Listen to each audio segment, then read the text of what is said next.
My name is Jack DiNapoli, and this is my second video presentation for ENC 201 Microeconomics Principles. And I chose to make my presentation today about supply and demand. So supply is the amount of a specific good or service that is available in a market, and demand is the amount of good or services that a customer wants to buy. Supply and demand are usually influenced by the prices of goods and services. So pretty much that means that supply is talking about how much of a product there is, and demand is talking about how badly people want said product.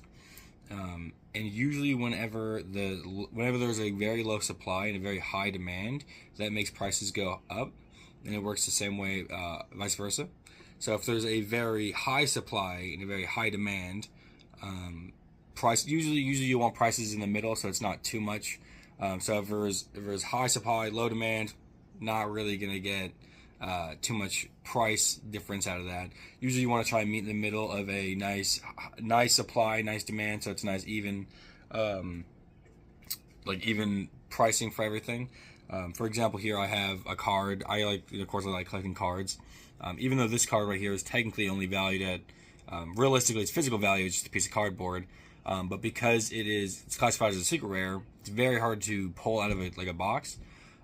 Its price is very high.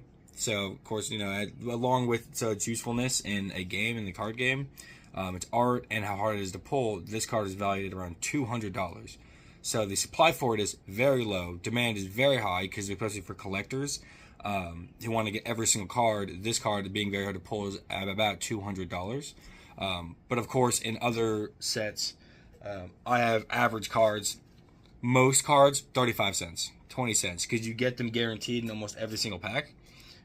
So the supply for those, very high, demand very low, because you can pretty much pull whenever you want. But for cards like this, very hard to get, demand is very high, price is very $200. Just because people want to collect it, and the supply for it's very low. So this is a good example of, I pretty much deal with supply and demand all the time when it comes to collecting these cards. It's very, very interesting how, even though a card can look god-awful, have terrible art or anything, it can still be worth tons of money. That's usually how it goes for collecting cards, at least.